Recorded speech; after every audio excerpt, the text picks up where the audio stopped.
Rahayu para pemirsa Raket Prasaja TV channel yang kami hormati. Kita berjumpa kembali dalam kegiatan Yayasan Raket Prasaja, sebuah lembaga pengkajian, pelestarian dan pengembangan budaya Nusantara. Para pemirsa, ketika kita melihat masa lalu, kejayaan peradaban Nusantara, kita pernah menjadi bangsa pemimpin, bangsa besar yang wilayah kita juga sangat luas. Salah satunya adalah Pra-Kasultanan Demak, yaitu Kerajaan Majapahit. Kerajaan Majapahit ini masa pemerintahannya 228 tahun. Sebagai bangsa besar, tentunya di situ dengan segala kebesarannya. Apapun yang waktu itu menjadi kebutuhan masyarakat, negara mampu mewujudkan. Negara mampu mengakomodasi. Negara mampu mengakomodir. Salah satunya adalah bagaimana sistem dan konsep pendidikan. Sehingga pada waktu itu masa pemerintahnya bisa berlangsung lama. Kalau tidak ada sistem dan konsep pendidikan, tentunya tidak mungkin pemerintahan Majapahit itu bisa berlangsung lama, karena di situ ada pergantian-pergantian, regenerasi orang-orang yang memegang tampuk pemerintahan. Tampuk pemerintahan ini tidak hanya sekedar raja, tetapi termasuk berbagai jabatan-jabatan ke bawah. Pada masa Majapahit, sastra juga berkembang pesat, sehingga banyak ditemukan sastra-sastra pada waktu itu. Nah, dengan kemunculan bukti-bukti sastra tersebut, tentu dunia pendidikan waktu itu luar biasa. Nah, ketika kita bicara sistem dan konsep pendidikan, Majapahit sudah membuktikan selama 228 tahun masa pemerintahnya dan menguasai dunia. Kita sedikit melihat sejarah pada masa sebelum Orde Baru atau maksimal awal-awal pemerintahan Orde Baru.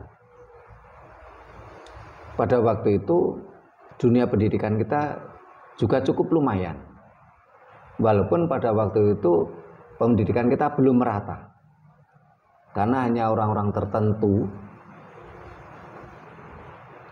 dengan tingkat ekonomi tertentu, tingkat sosial tertentu di masyarakat yang anaknya bisa bersekolah. Tetapi kualitas pendidikan kita masih cukup bagus. Terbukti apa?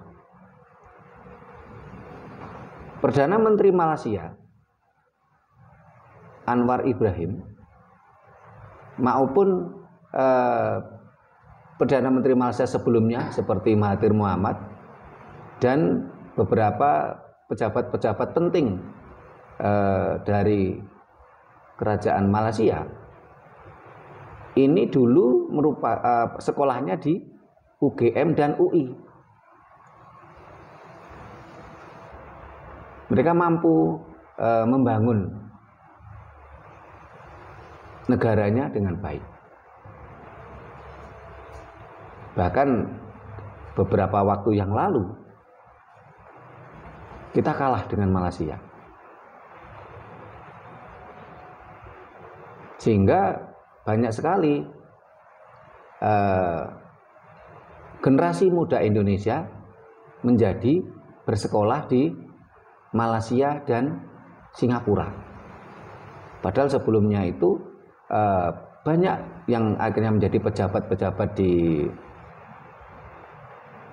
Malaysia dan Singapura ini adalah alumni dunia pendidikan Indonesia. Kita menjadi terbalik, dulunya menjadi pusat studi, mereka belajar di sini, akhirnya kita malah terbalik karena kita kualitas pendidikan kita menurun. Ini kalau kita lihat sejarah. Nah, kalau kita lihat fakta, saya cukup prihatin. Ketika saya mencoba bertanya kepada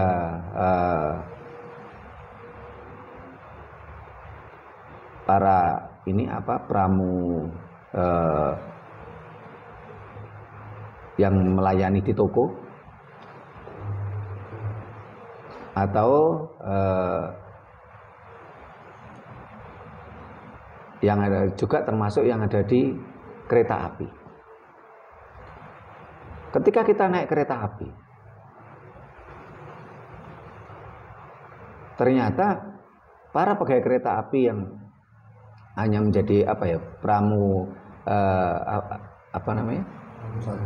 pramusaji, terus pramu yang melayani pembeli itu, ini ternyata mereka pendidikannya nggak rendah loh.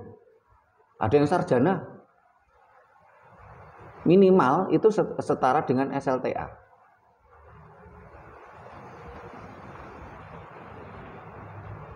Padahal pekerjaan itu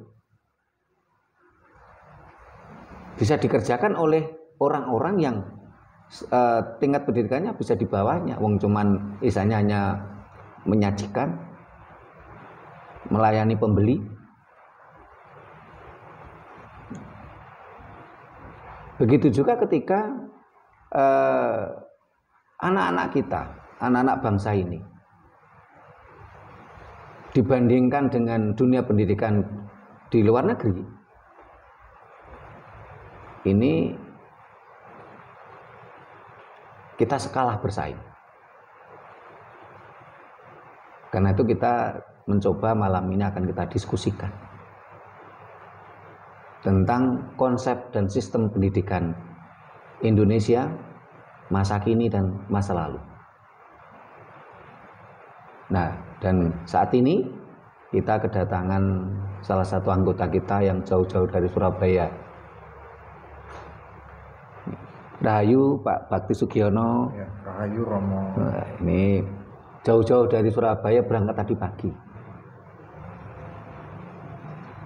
Kalau yang kanan ini udah biasa ikut siaran kita, anggota kita yang dekat sini, Mas Anton. Rahayu Mas. Rahayu. Kita hari ini untuk Mas Hadinya minta izin karena Mas Hadinya kebetulan anggota Bawaslu dan saat ini ada rapat Bawaslu. Terus ini tadi yang Pak Purwadi juga izin, Pak Ayub izin dalam perjalanan ke Gresik karena ada kepentingan. Nah, ini mumpung tadi kita waktu belum rekaman, ini kita ngobrol-ngobrol dengan Mas Pak Bakti Sugiono tentang konsep dan sistem pendidikan kita yang mengalami kemunduran, sementara konsep dan sistem pendidikan di Eropa itu ada sesuatu keunggulan yang dibandingkan kita. Dan ternyata setelah cerita-cerita itu yang dipakai Eropa ini kan sudah dilakukan oleh leluhur kita. Nah, ini saya ingin ke Pak Bakti Sugiono ini bagaimana apa yang Pak Bakti Sugiono ketahui tentang konsep dan sistem pendidikan tersebut. Ini. Rahayu Romo. Rahayu.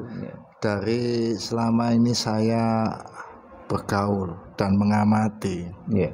Nah, banyak sekali perbedaan, ketimpangan juga dari antara sistem pendidikan kita. Lebih cenderung tidak konsisten. Ya kan? Di mana anak-anak lebih difokuskan pada sistem-sistem teori-teori penghafalan. Nah, sementara perimbangan untuk penerapan dari keakuratan teori itu sendiri masih kurang. Nah, itu yang pertama. Terus kedua, penyesuaian konsep pendidikan itu, ya kan. Memang sebagian sudah mulai mengadopsi ya. Yang sekarang mungkin banyak orang sudah paham istilahnya dengan konsep bermain sambil belajar. Tapi ada satu hal yang kita rasa itu kurang gitu, kan? Ya, yang terutama adalah pemahaman pembelajaran itu secara terapan atau prakteknya. Nah, selama ini kita ini mengikuti perkembangan dunia pendidikan ini juga memberi kesan tidak konsisten. Ya, mohon maaf ya, kita bisa melihat sendirilah. Di mana berganti reposisi kepemimpinan, maka itu berganti juga kebijakan dalam penerapan kurikulum. Maka dari itu kita, ya mungkin sebagai anak bangsa, ya turut prihatin. Apakah tidak bisa kita menentukan satu kebijakan, ya kan, kita pegang secara konsisten. Nah untuk itu ya kita mari membuka diri, mulai belajar memahami apa kekurangan kita. Karena sekarang ini tuntutan perkembangan zaman ini sudah mungkin ya hampir sulit dinalar, terutama di bidang sains, teknologi. Nah kan, jadi mari kita ini istilahnya menggali lagi, ya kan? Secara konsisten. Mungkin ada jalan. Nah, maka dengan ini saya memberanikan diri, ya istilahnya urun rembuk dengan Romo Trimo. Terima kasih. Biar awet muda saya panggil Mas Bakti Sugiono. Ini kebetulan masih jomblo ini. Mudah-mudahan nanti ini dua-duanya sama jomblonya ini, belum punya pasangan semua ini, barangkali nanti ada pemirsa yang tertarik ini. Nah, ke Mas Anton ya, silakan Mas Anton. Apa yang mau disampaikan atau mau bertanya ini tentang konsep dan sistem pendidikan? Kita kan pernah dijajah bangsa lain, terutama yang paling panjang kan Belanda. Belanda sendiri terakhir-akhirnya kan memberikan pendidikan bagi kita. Sistem dan konsepnya apakah sampai sekarang masih berpengaruh di dalam pendidikan kita sekarang, maksudnya gitu. Gitu aja. Terima kasih Mas Anton. Kalau kita lihat sejarah ya, memang yang menjajah kita pertama kan sebenarnya bukan Belanda. Di video kita yang lain sudah kita sampaikan bahwasanya yang menjajah pertama kita itu malah kekhalifahan Ottoman Turki. Dan waktu itu istilahnya bangsa kita yang istilahnya itu menyatakan diri atau menjadi bawahan Turki itu kan Kesultanan Demak. Itu penjajahan pertama. Cuman selama ini bangsa kita kan nggak mau jujur. Seringkali istilahnya dikenalkan di dunia pendidikan kepada anak-anak kita. Ini kan tertulis kan kita dijajah Belanda 350 tahun. Tanpa mau ditelusuri secara spesifik. Kita dijajah pertama oleh Khalifah Ottoman Turki. Dan kekhalifahan Ottoman Turki menempatkan Kesultanan Demak beserta turunannya itu sebagai bagiannya. Dan juga sama-sama membayar upeti.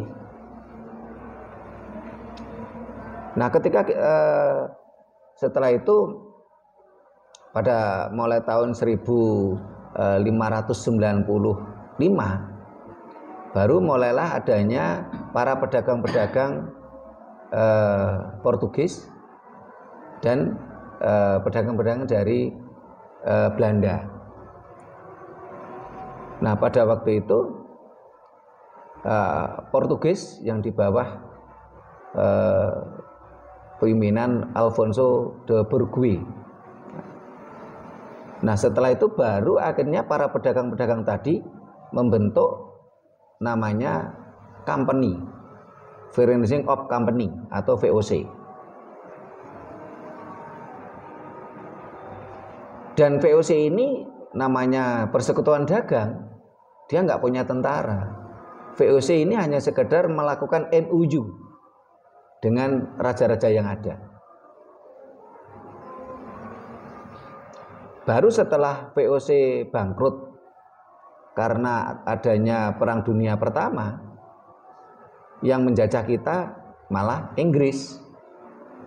Dan Inggris mengirimkan Jenderal Raffles. Setelah itu ada tukar guling dengan pemerintahan Belanda, baru kita dijajah Belanda. Nah, kalau kita lihat itu sebenarnya penjajahan Belanda nggak lebih dari 100 tahun. Karena kita dijajah Belanda itu mulai tahun kurang lebih tahun 1821. Setelah itu ketika VOC melakukan MOU dengan raja-raja kecil itu tidak ada pemberontakan yang berarti, karena mereka kan MOU dengan raja dan rakyat tertindas oleh rajanya sendiri yang melakukan MOU dengan VOC. Tetapi ketika benar-benar kita dijajah kolonialisasi Belanda dan membentuk negara yang namanya adalah pemerintahan Hindia Belanda, itu hanya beberapa tahun itu kita sudah ada pemberontakan besar, yaitu Pangeran Diponegoro 1825 sampai 1830. Nah, kembali ke pertanyaannya Mas Anton tadi, kalau dari Mas Bakti Sugiono kan sebuah usulan karena keprihatinan ya, tapi ini nanti nyambung nantinya. Nah, kalau kita bicara pemerintah kolonial, ya tentunya pemerintahan kolonial kan berkepentingan supaya bangsa ini tetap bodoh, supaya mudah dijajah, dan kebodohan ini misalnya hanya meneruskan saja. Karena ketika pra Kesultanan Demak, Majapahit itu dengan konsep dan sistem pendidikan yang menguatkan nalar, yang tidak bersifat dogmatis, yang tidak bersifat hafalan, ini Majapahit mampu jaya. Tapi setelah pasca Kesultanan Demak kita akan terpuruk, selalu berkonflik. Potensi kita, kekuatan kita habis untuk berkonflik.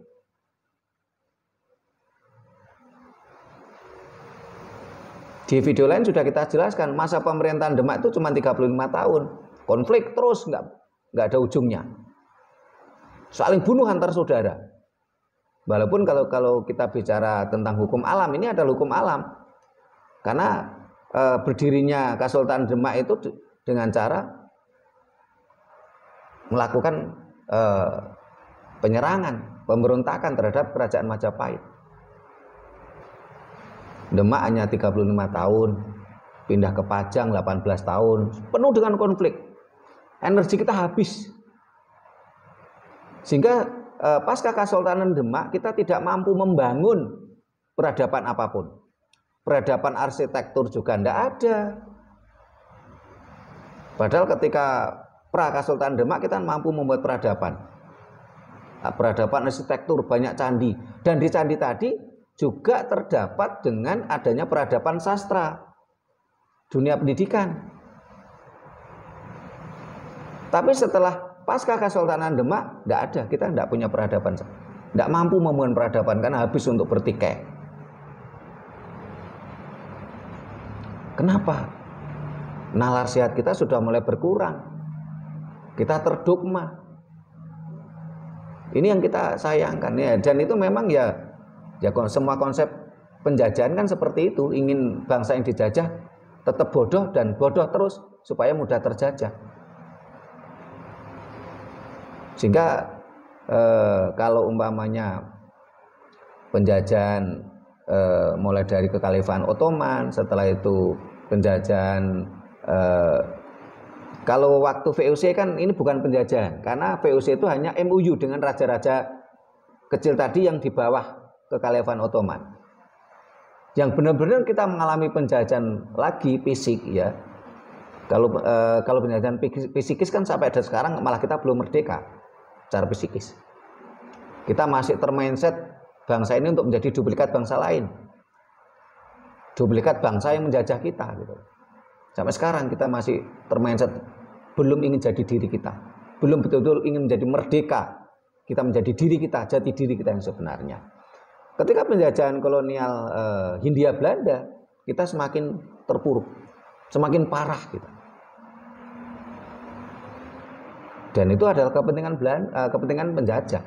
Loh, karena kalau bangsa ini menjadi cerdas, SDM-nya maju, nalar sehatnya itu bagus, ya tentunya semua orang ingin menjadi dirinya sendiri.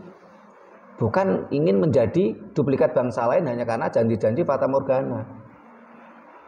Dan itulah kenapa pendidikan kita terpuruk sampai saat ini, sehingga akhirnya menjadi keprihatinan kita bersama. Kita tidak mampu bersaing dengan bangsa lain. Padahal negeri ini kaya raya, tapi kita seringkali cuma menjadi bangsa pecundang. Kalau istilahnya Presiden Jokowi itu, ketika kita panen kayu, kita nggak menikmati. Ketika kita kita pernah panen minyak, ya, minyak bumi, kita nggak ikut menikmati. Kita hanya menjadi bangsa pecundang terus karena kita nggak mampu bersaing dengan bangsa lain. Ini akhirnya menjadi keprihatinan kita bersama. Kita cukup bersyukur dengan Presiden Jokowi ini, dengan konsep berpikir yang berbeda, kita sedikit mulai ada kemajuan. Tetapi kan setelah kita terpuruk ratusan tahun dengan munculnya Pak Jokowi yang berbeda gaya kepemimpinannya, kan tidak serta-merta membalikkan telapak tangan. Ya mudah-mudahan nanti presiden penggantinya Pak Jokowi ini minimal seperti Pak Jokowi, minimal. Kalau bisa lebih baik lagi. Kita kembali menjadi trendsetter dunia lagi gitu. Bukan menjadi follower bangsa lain terus-menerus.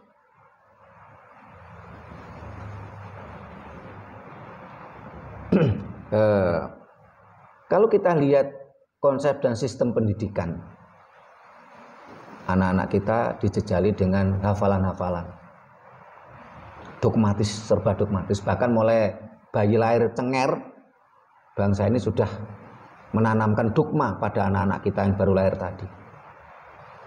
Otomatis tertancap semacam chip barangkali di nalarnya anak-anak kita itu sesuatu yang dogmatis, bukan berpikir sehat gitu.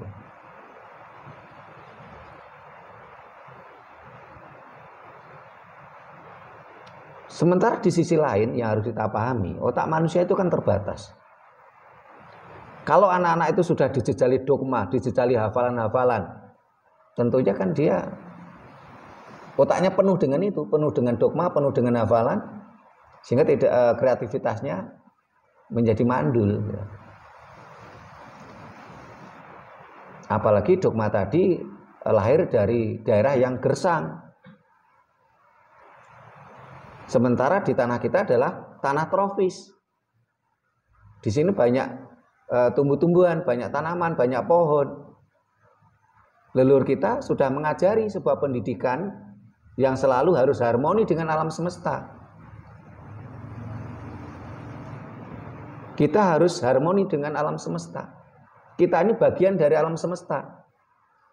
Di dalam tubuh manusia adalah jagat cilik atau mikrokosmos, dan di alam semesta merupakan adalah makrokosmos, jagat gede. Pergerakan makrokosmos akan selalu saling mempengaruhi dengan pergerakan mikrokosmos. Dan ini menjadi kuncinya gitu loh. Dogma yang dari tanah yang misalnya tidak banyak tumbuhan diterapkan sini yang banyak tumbuhan, akhirnya kan mereka kebingungan. Nalarnya nggak gaduk, nalarnya nggak misalnya apa yang nggak nutut ya. Kalau istilahnya apa Mas Bakti? Nggak sinkron gitu loh, nggak akan mampu bersinergi gitu loh. Karena dasar berpikirnya udah beda. Sehingga ajaran leluhur kita yang mengajarkan kita harus bersinergi dengan alam semesta, harus harmonisasi dengan alam semesta, ini dimusuhi. Dengan bahasa-bahasa dogmatis tadi, kita dimusuhi, dilarang ya. Anak-anak kita dijejali kalau itu salah gitu. Dengan intimidasi. Sehingga anak-anak kita yang tidak mampu berpikir sehat tadi akhirnya meninggalkan konsep dan sistem pendidikan leluhurnya sendiri yang selalu harus harmoni dengan alam.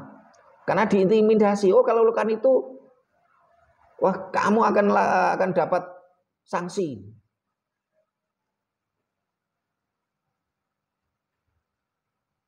Nah, anak-anak kita diintimidasi seperti kan ketakutan gitu loh. Padahal intimidasi tadi juga bersifat fata morgana. Masih bersifat khayalan juga intimidasi tadi. Terus juga dijanjikan sesuatu yang fata morgana juga. Akhirnya anak-anak kita, generasi bangsa ini semakin jauh dari ajaran leluhur yang harus harmonisasi dengan alam semesta.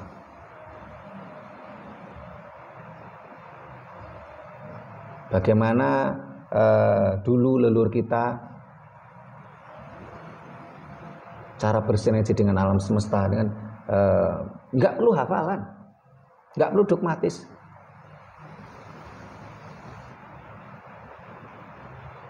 Anak-anak dulu kalau dulu kan sistem bentuk kelembagaan pendidikan kita ini kan namanya pertama namanya itu pegandringan. Pegandringan itu tempat latihan. Konsepnya. Terus setelah itu namanya lagi itu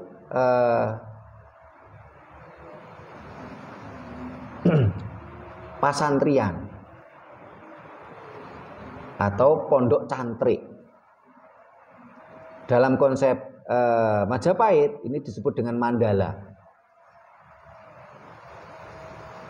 Jadi kata santri yang saat ini dipakai teman-teman dari Nahdlatul Ulama ini asli bahasa Jawa. Dari awalnya ada santrian, santri, cantrik. Dengan konsep pendidikan tersebut, mereka pada waktu itu ini tidak komersil dalam artian harus selalu bayar dengan duit, tidak. Tetapi rata-rata lembaga pendidikan tadi punya lahan yang luas. Siapapun yang sekolah di situ, ini biasanya diajari sambil bekerja, sambil nggarap sawah, sambil nggarap tegal, sambil nggarap kebun, sambil angon wedhus, ya, mengembala kambing, angon sapi, mengembala kerbau, mengembala itik.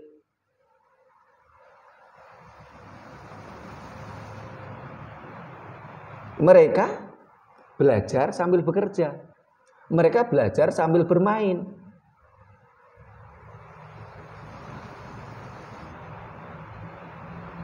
Ini kan sekarang sudah nggak kita temukan lagi sistem dan konsep pendidikan seperti itu. Bahkan saat ini dunia pertanian kita ini kesulitan loh mencari tenaga kerja sekarang. Di sisi lain, banyak tenaga kerja kita yang terbengkalai alias menganggur. Mereka bingung mencari pekerjaan. Tetapi di sisi lain, sektor pertanian kita mengalami kekurangan tenaga kerja sekarang. Kenapa? Karena mindset anak-anak muda kita ini merasa hina kalau masuk dunia pertanian.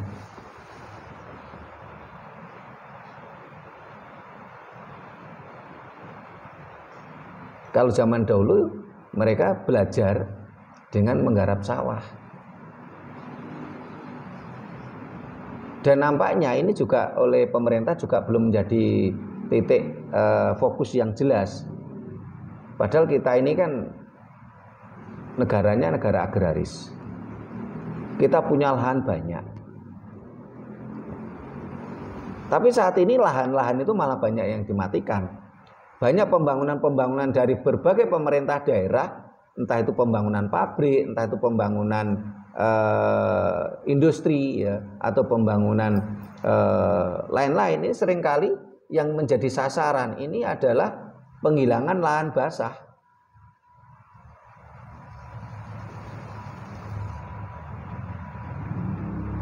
Nah, di sisi lain terjadi high cost product, biaya produksi yang mahal.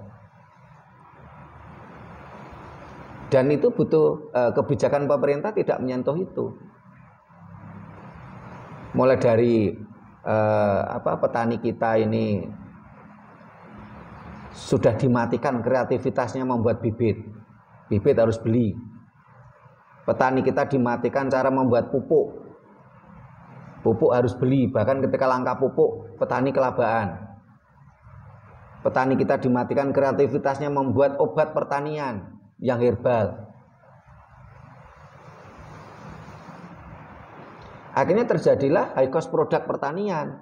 Sehingga ketika petani itu nggarap sawah itu seringkali kadang rugi. Ini yang menjadikan ketimpangan-ketimpangan. Nah, di sini kita tidak ingin membahas tentang sistem pertaniannya, tapi sistem pendidikannya.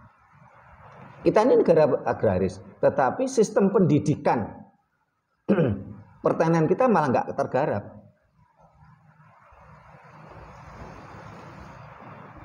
Dunia pertanian, tahu-tahu ada fakultas pertanian, hanya sekedar teori. Tapi pendidikan pertanian itu tidak ada mulai jenjang dasar. Ini kan sistem pendidikan. Tidak ada pendidikan pertanian mulai jenjang dasar, jenjang menengah. Tahu-tahu ada fakultas pertanian untuk mencetak sarjana pertanian. Tapi larinya kan teori. Seorang sarjana pertanian tapi suruh nyangkul belum tentu bisa. Kena teletong sapi dia merasa jijik. Ini sistem pendidikan kita salah di situ. Tidak ada jenjang mulai dasar, tahu-tahu di atasnya ada. Selain itu tadi, dunia pendidikan kita saat ini penuh hafalan, penuh dogmatis, ya. Tidak lagi mereka konsepnya bermain dan bekerja, belajar sambil bermain ataupun belajar sambil bekerja. Kita ingin mengejar sesuatu yang sesuatu keinginan pemimpin kita waktu itu. Ini kan ingin mengejar negara seperti negara maju dengan segala industrinya. Tetapi kita tidak siap dengan pola dasarnya.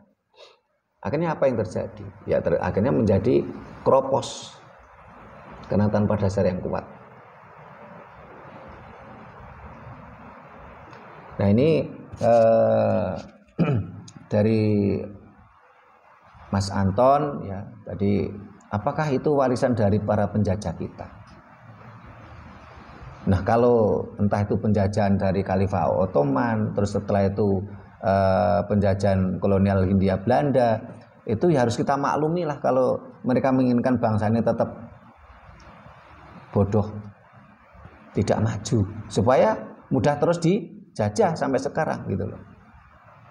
Mereka lupa jati dirinya, mereka lupa leluhurnya. Itu wajar.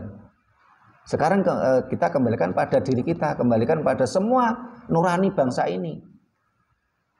Kita ini ingin lepas dari penjajahan atau tidak? Kalau kita ingin lepas ya kita harus cerahkan bangsa ini dengan konsep berpikir bebas, dengan berpikir logik.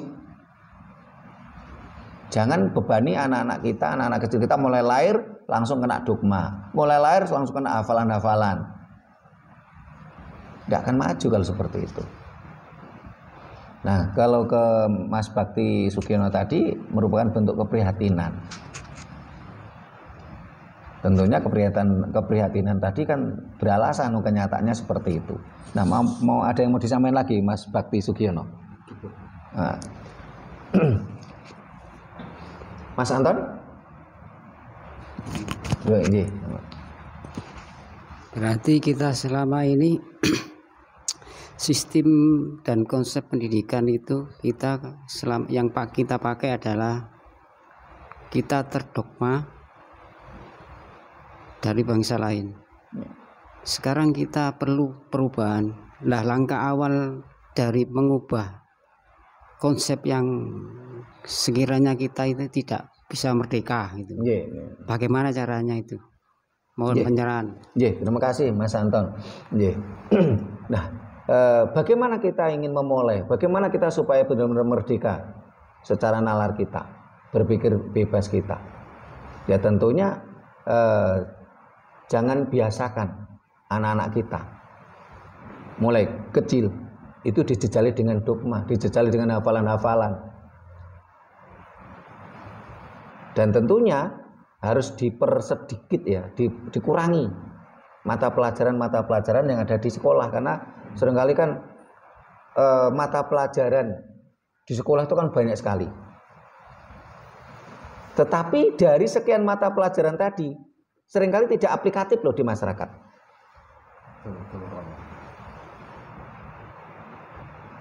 Sehingga banyak sekali, jangan heran kadang-kadang dia sarjana apa, kerjanya apa, beda.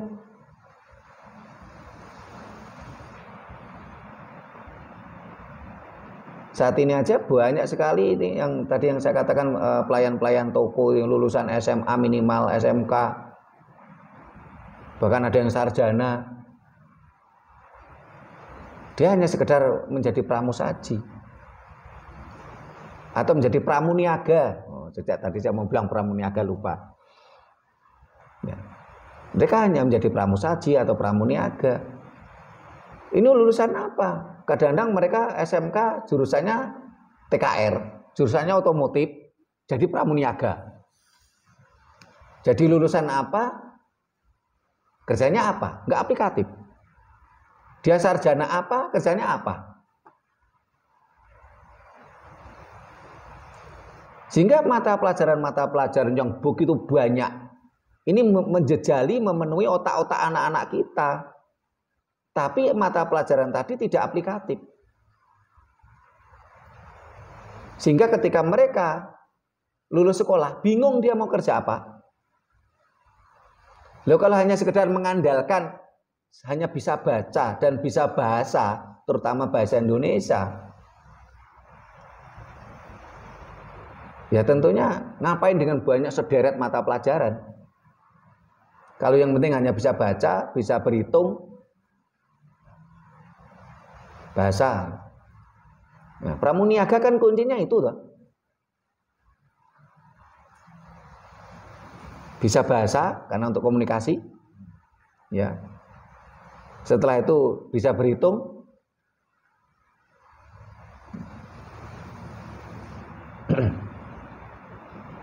Berarti kan itu sebenarnya sudah cukup itu toh. Kalau ya akhirnya toh yang aplikatif di masyarakat itu yang penting anak tadi bisa membaca, otomatis harus bisa bahasa. Setelah itu bisa berhitung. Yang pokok kan, yang aplikatif kan cuma ini. Sementara banyak sekali mata pelajaran yang tidak aplikatif. Ini kan terjadi pemborosan luar biasa. Berapa triliun uang negara untuk membayar gurunya, toh tidak aplikatif mata pelajarannya. Belum lagi buku-buku yang dicetak. Berarti kan ada salah sistem pendidikan kita. Nah, seharusnya yang pokok itu yang harusnya. Untuk membentuk jati diri diperlu selain bahasa, ya bisa membaca, menulis, berhitung, dia butuh tahu siapa dirinya, jati dirinya. Seharusnya mata pelajaran sejarah tetap harus ada. Mata pelajaran budaya leluhurnya harus ada. Tapi saat ini malah mata pelajaran yang terkait dengan budaya leluhur malah hilang.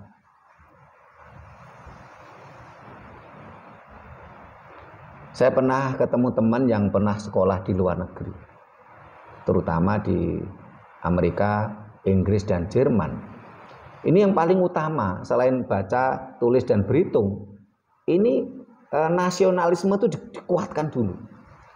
Dia harus berjati diri, Inggris, yang orang Inggris. Dia harus berjati diri, Jerman, yang orang Jerman. Baru bicara yang lain. Sehebat-hebatnya mereka, kalau tidak punya nasionalisme, ya tentunya akan malah terjadi penghancuran pada bangsa tersebut gitu.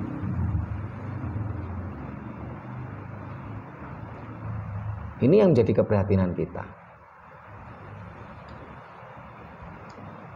Ini yang pokok seharusnya yang harus kita sadari. Kuatkan jati diri bangsa kita ini dulu. Nation character building kata Bung Karno. Nah, di situ ada kebudayaan yang berkepribadian. Sehingga kepandian-kepandian berikutnya itu sudah ada fondasi yang kuat. Baru setelah itu, anak-anak itu setelah mulai dewasa, kita lihat anak-anak tadi untuk pengembangannya dia suka ilmu apa, sehingga lebih fokus. Karena harus kita akui, tidak ada manusia yang semuanya pandai.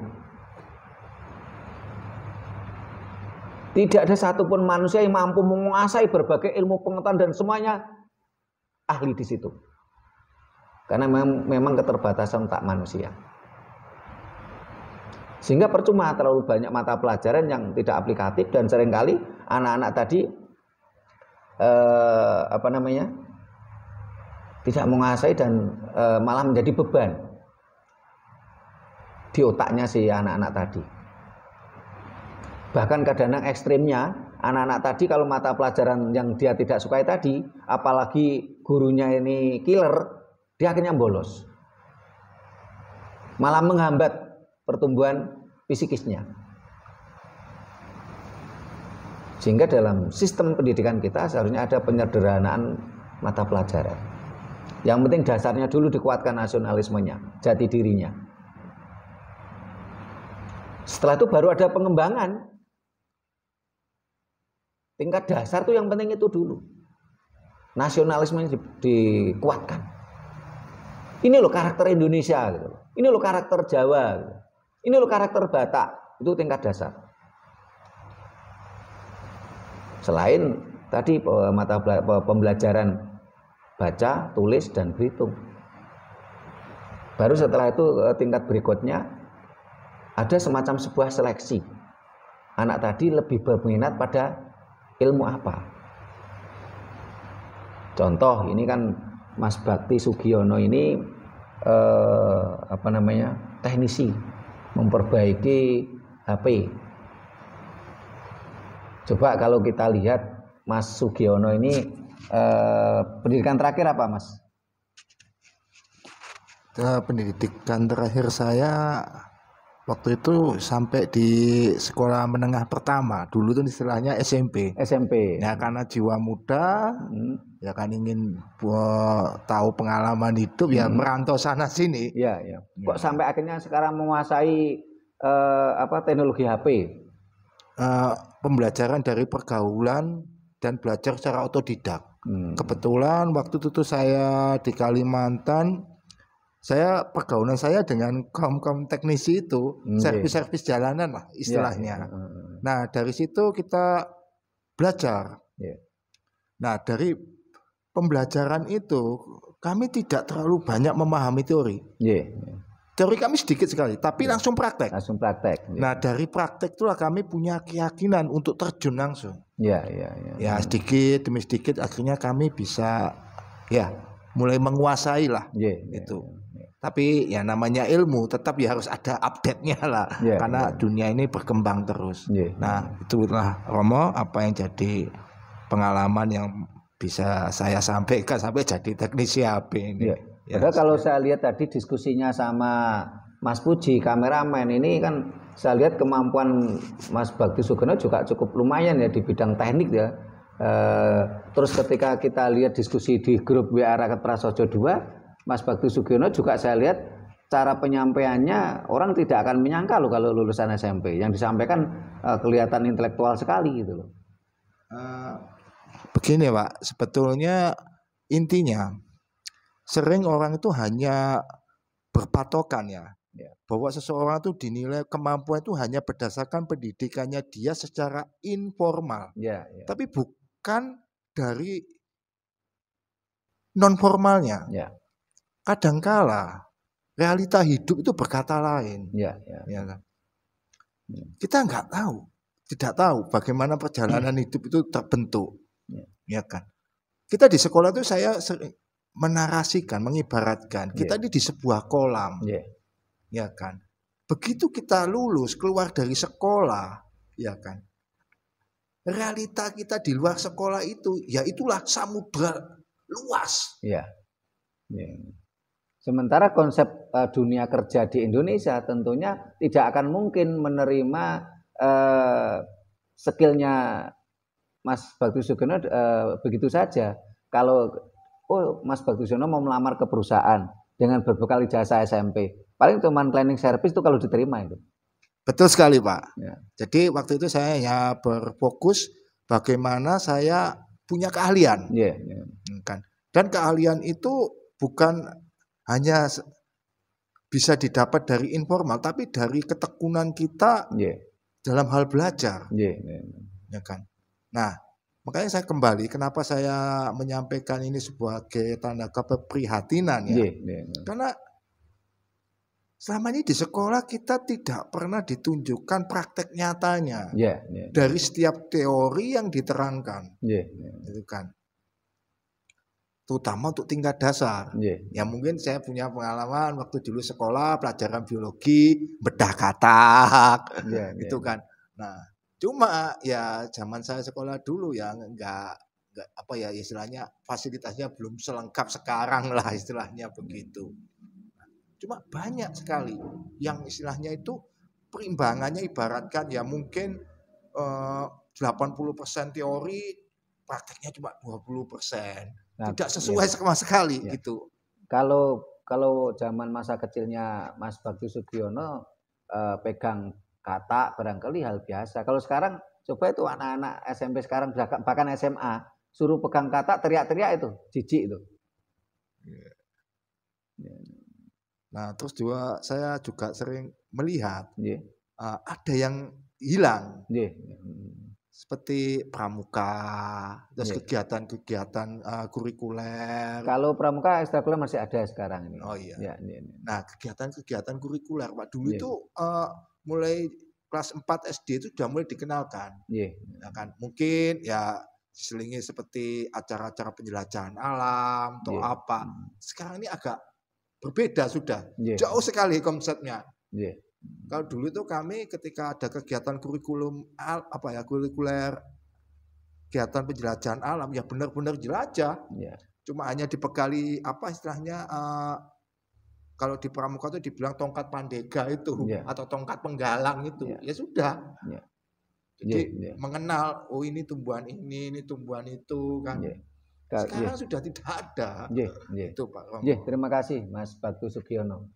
Jadi kalau ini Mas Bakti itu hanya sekian puluh tahun yang lalu, dibandingkan sekarang aja udah beda. Jadi kalau saat ini anak-anak sekolah kita itu dalam pengenalan hukum alam, pengenalan alam itu hanya cenderung hanya digambar. Di sebuah gambar, oh ini taruhlah sapi gitu ya. Oh ini gambar kadal gitu. Atau taruhlah di video.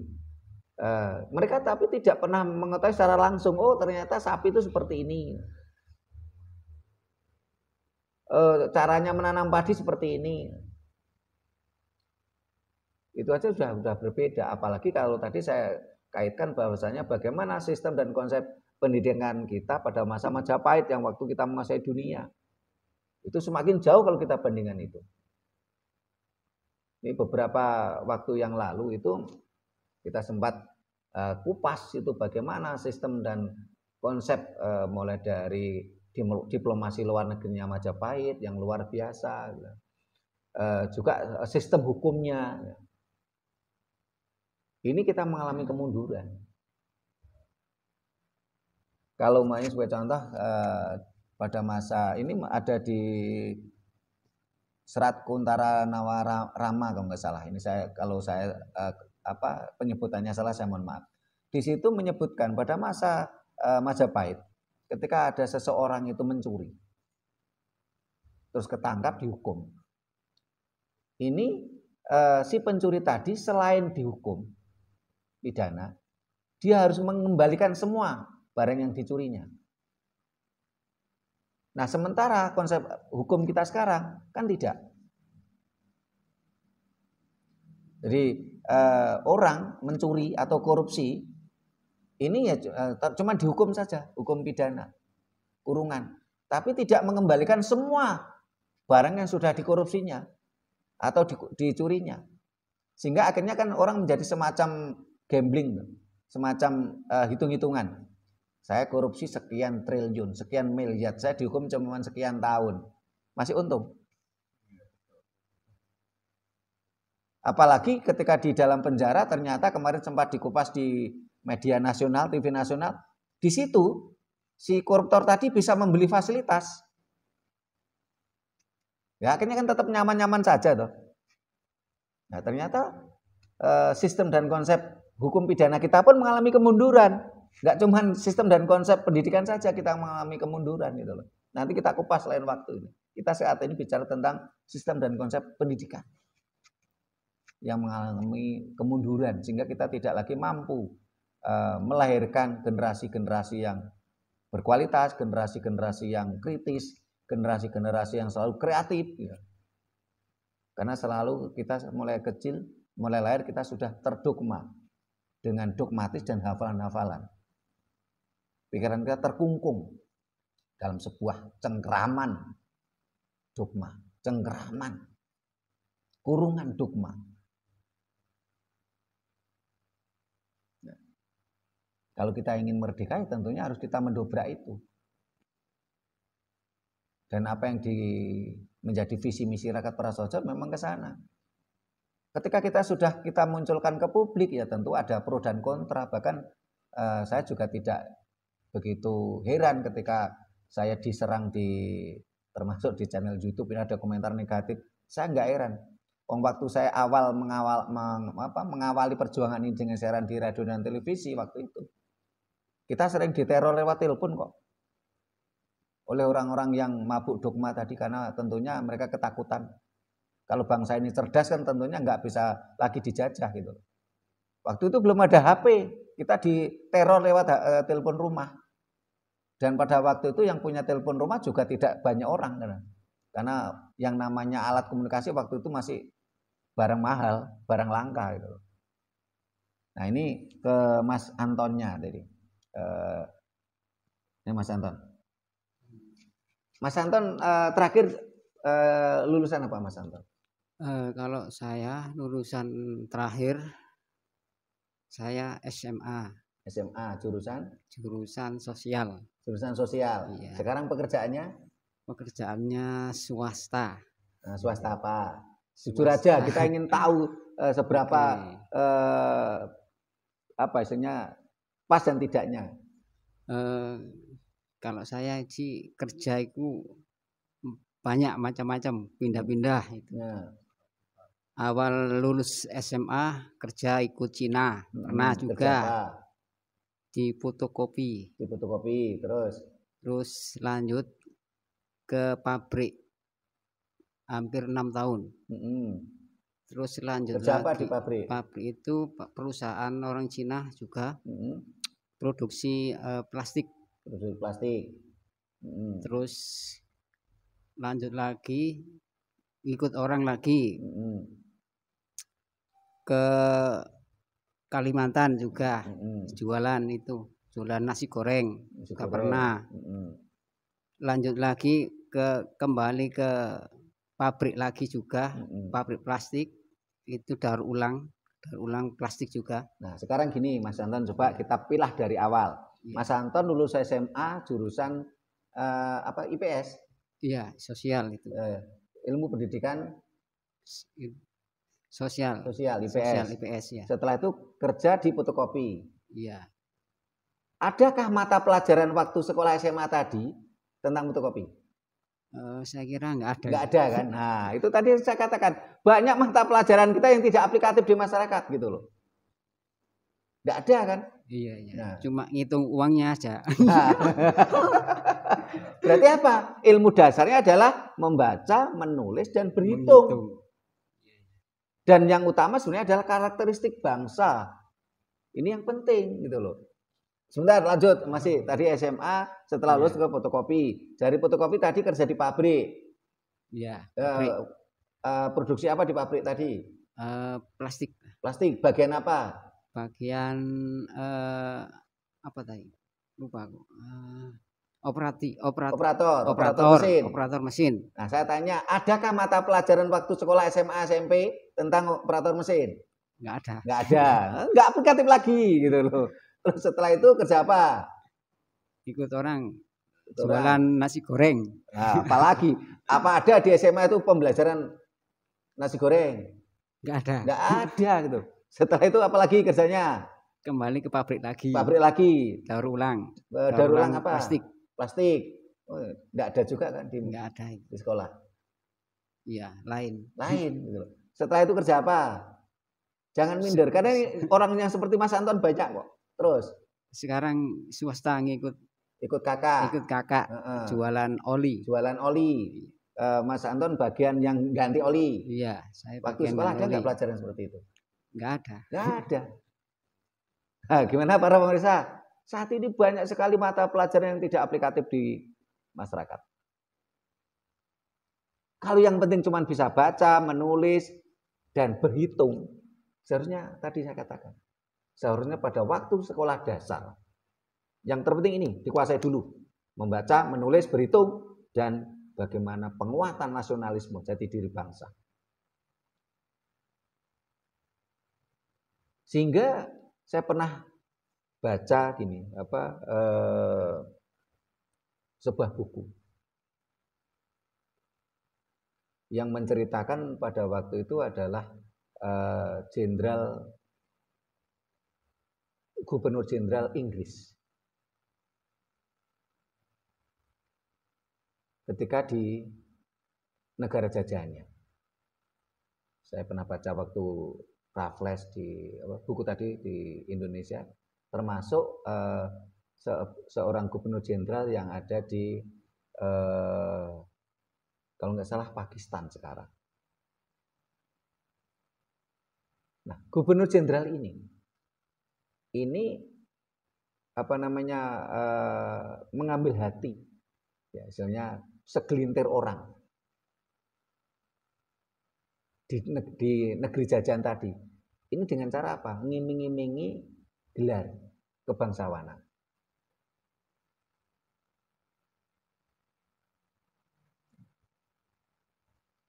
Tetapi kenapa? Ya, kenapa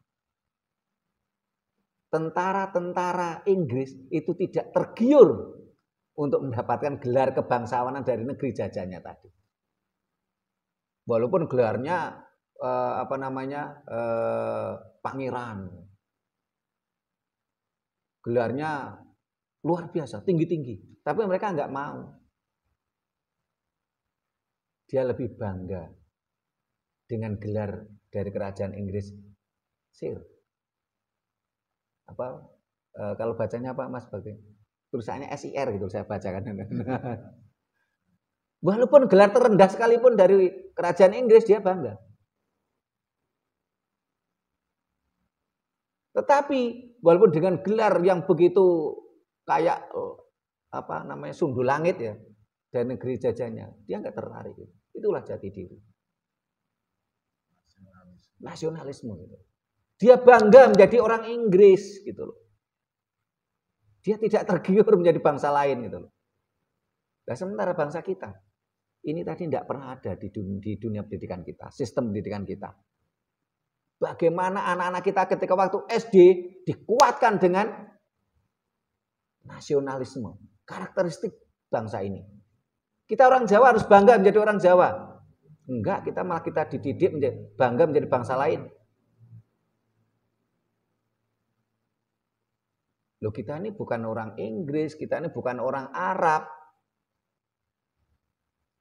Kenapa? Malah sejak kecil kita, anak-anak kita dididik, didogma untuk meniru bangsa lain. Kita tidak bangga menjadi orang Jawa. Kita tidak bangga menjadi orang Batak. Kita tidak bangga menjadi orang Sasak, orang Dayak. Bahkan saat ini seringkali ketika ada orang yang mencoba melestarikan budaya Jawa dipandang rendah oleh mereka.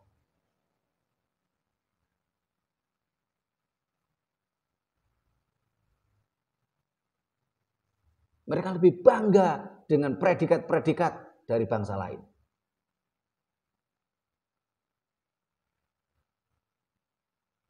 Ini yang penting dalam sistem dan konsep pendidikan kita. Yang penting anak-anak itu diajari apa? Baca, tulis, berhitung, dan jati diri bangsa, nasionalisme. Setelah itu baru dikembangkan apa yang menjadi kemampuan keahlian dari si anak tadi. Sehingga tadi contohnya Mas Bakti Sugiono. Lulusan cuma SMP. SMP cukup lah. Bisa baca, bisa tulis, bisa berhitung ya Mas ya. Dan Mas Sugiono bangga jadi orang Jawa. Walaupun kalau kita buka blak ini, beliaunya ada keturunan lain. Tapi karena beliaunya merasa lahir di tanah Jawa, namanya nama Jawa, Bakti Sugiono, beliaunya bangga. Ini yang terpenting, karakteristik jati diri. Setelah itu, beliau, Mas Bakti Sugiono karena senang teknik, dia mempelajari. Kan kata Mas? Ketertarikan gitu loh. Dan ketertarikan ini alami. Sebagai contoh saya nggak begitu suka teknik kok. Ya nggak ketertarik, otomatis ya nggak mau belajar gitu. Sehingga saya ini berpikir ingin memiliki channel YouTube ya.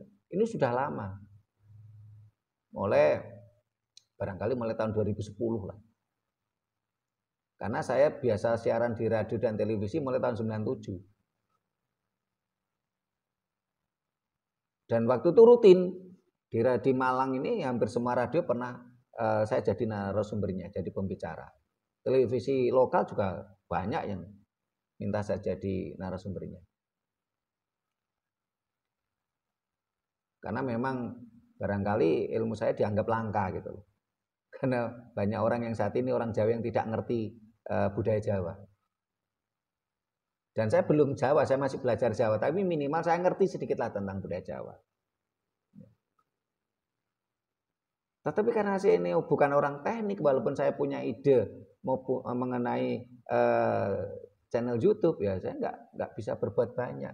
Baru setelah itu 2 tahun yang lalu, Mas Puji Waluyo ini yang sekarang jadi kameramen kita, admin channel YouTube kita, beliaunya orang teknik, baru terwujud gitu loh.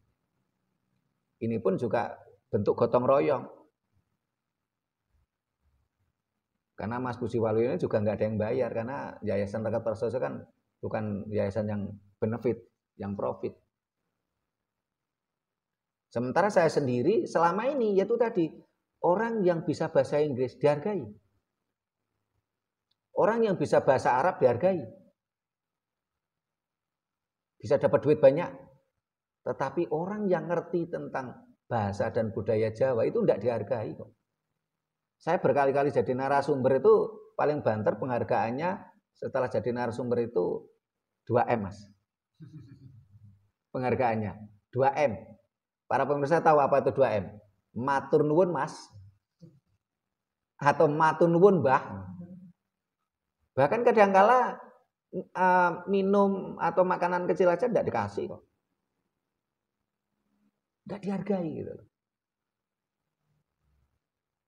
Sehingga kalau kita bicara tentang keikhlasan, ya mohon maaf, para pemirsa bisa nilai sendiri lah. Dan itu mulai tahun 95 loh saya melakukan itu, bukan dalam waktu yang pendek. Sehingga kalau di komentar pemirsa channel YouTube itu ada yang kedan, oh ujung-ujungnya cari duit. Ya saya cuman ketawa aja. Loh, kalau saya ingin cari duit, ya mohon maaf. Saya pernah dapat tawaran ke Jepang. Saya pernah dapat tawaran ke Suriname. Saya pernah dapat tawaran ke Jerman dengan ilmu yang saya punya. Tapi semuanya tidak saya jalankan. Saya cuma bersyukurnya punya keluarga yang mengerti tentang idealisme saya. Ya saya inginlah suatu saat pergi ke luar negeri, tapi bukan ke sana bekerja. Tapi saya ingin ke sana itu ngelencer gitu. Saya tunjukkan inilah orang Jawa, inilah orang Indonesia dengan segala harga dirinya, bukan menjadi budak bangsa lain. Nah, ini tadi yang disampaikan Mas Anton dan Mas Bakti Sugiono ini kan saling melengkapi. Ternyata apa yang saya sampaikan ini sebuah kebenaran, sebuah fakta. Kalau dunia pendidikan kita memang sudah salah. Salah sistemnya, salah konsepnya gitu loh. Banyak mata pelajaran yang tidak aplikatif di masyarakat. Yang aplikatif ya cuma baca, tulis, berhitung. Dan yang terpenting adalah bagaimana menanamkan jati diri bangsa, national character building. Ini harus dikuatkan. Taruhlah ini cuma berapa mata pelajaran ini. Bahasa, kalau menulis membaca itu kan bahasa, satu mata pelajaran ini. Setelah itu berhitung, matematika, 2 mata pelajaran. 3 adalah apa? 3 adalah nation character building. 3 mata pelajaran cukup. Buang semua mata pelajaran yang lain di tingkat dasar. Kasihan anak-anak kita dibebali, dijejali mata pelajaran yang tidak aplikatif. Kuatkan 3 ini dulu. Itu terutama di tingkat SD. Di SMP penguatan, sekaligus kalau bisa mulai dikenalkan dengan ada semacam seleksi atau mulai ada penilaian. Oh, anak ini sukanya teknik. Oh, anak ini sukanya bercocok tanam. Nah, di situ SMP itu seharusnya mulai ada mata pelajaran yang berjenjang pada dunia kerja. Sehingga yang saya soroti karena negara kita adalah negara agraris, yang soroti tadi, lo ada pendidikan fakultas pertanian, tapi tidak ada pendidikan di bawahnya yang mendasari. Akhirnya sarjana pertanian kita banyak teoritisnya aja gitu loh.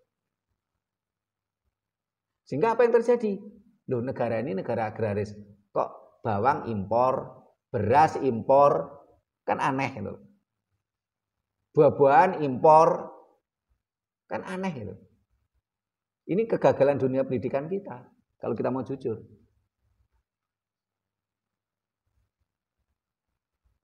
Selain ini penghamburan uang negara loh. Karena banyaknya mata pelajaran tadi yang tidak aplikatif tadi, itu negara penghamburan uang negara loh. Karena semua mata pelajaran itu kan ada gurunya semua. Gurunya perlu digaji semua, perlu makan. Dan gurunya tadi juga butuh pendidikan. Otomatis buang uang lagi. Banyak uang yang dibuang, uang negara.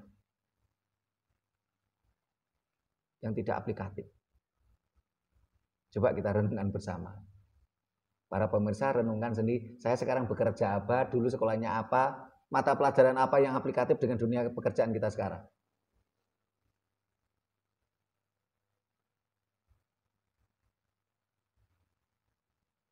Kita renungkan bersama. Setelah itu coba saya tunggu nanti komentarnya para pemirsa. Kita renungkan bersama. Ada lagi mau ditambahkan Mas Bakti Sugiono? Cukup. Mas Anton? Cukup. Ini baru kita bahas tentang dasarnya aja ini. Ternyata di situ letak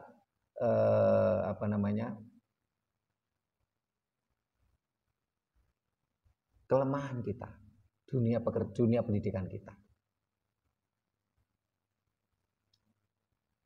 Bangsa ini mulai dari dasar, kalau sekarang malah mulai PAUD, mulai TK, mulai SD, dididik menjadi bangsa lain. Bukan dididik menjadi bangsa sendiri. Kita dicekoki dogma dengan janji-janji fata morgana. Saya katakan janji fata morgana memang belum terbukti dan tidak akan terbukti.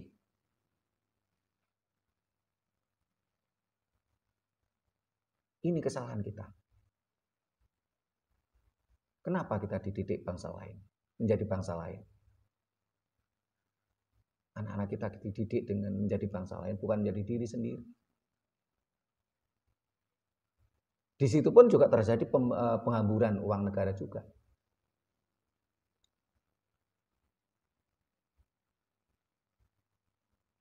Mudah-mudahan apa yang kita sampaikan ini yang mampu memberikan pencerahan pada kita semua, terutama para pemirsa, para fan-fan khusus Rakat Prasaja channel YouTube kita, karena kalau saya lihat di berbagai komentar saat ini kita sudah semacam membentuk community yang mulai memahami visi misi besar kita. Mudah-mudahan itu terus menyebar. Nah, barangkali pertanyaannya begini. Sistem dan konsep pendidikan kita kan sudah seperti itu. Kita sebagai masyarakat biasa kan tidak bisa mengubah. Karena itu merupakan kebijakan pemerintah. Entah itu pemerintah pusat maupun pemerintah daerah. Terus bagaimana solusinya? Solusinya begini. Kita didik anak-anak kita di rumah. Kita didik anak-anak kita di rumah itu dengan karakteristik bangsa kita. Nation character building kita. Kita jadikan anak kita sebagai benar-benar anak kita. Contoh ya. Anak-anak saya didik menjadi, ini loh anaknya Sutrimo. Dengan karakteristik Jawanya.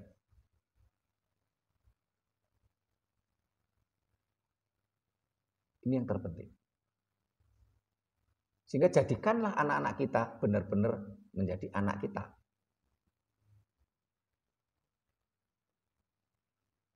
Jangan jadikan anak-anak kita untuk meniru bangsa lain. Gitu. Jangan kita didik, kita bentuk anak-anak kita menjadi untuk meniru menjadi bangsa lain.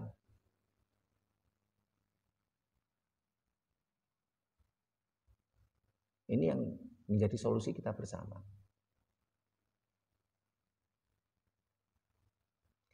Nah, tidak ada lagi yang disampaikan, Mas Bagus Geno, Mas Anton? Udah. Nah, para pemirsa yang saya hormati, ini sekilas ya, ini tentang kita membahas sistem dan konsep pendidikan kita, kenapa kok mengalami kemunduran.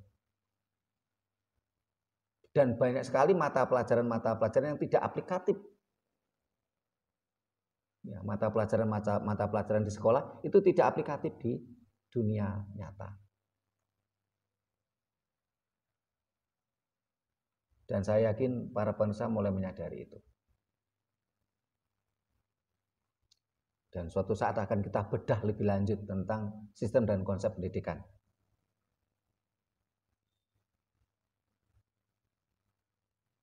Karena ini baru yang kita bicarakan tentang dasarnya. Bila mana ada kata-kata kami yang kurang berkenan, tata krama kami yang tidak memadai, kami mohon maaf. Terima kasih. Sampai jumpa di lain kesempatan. Rahayu. Rahayu.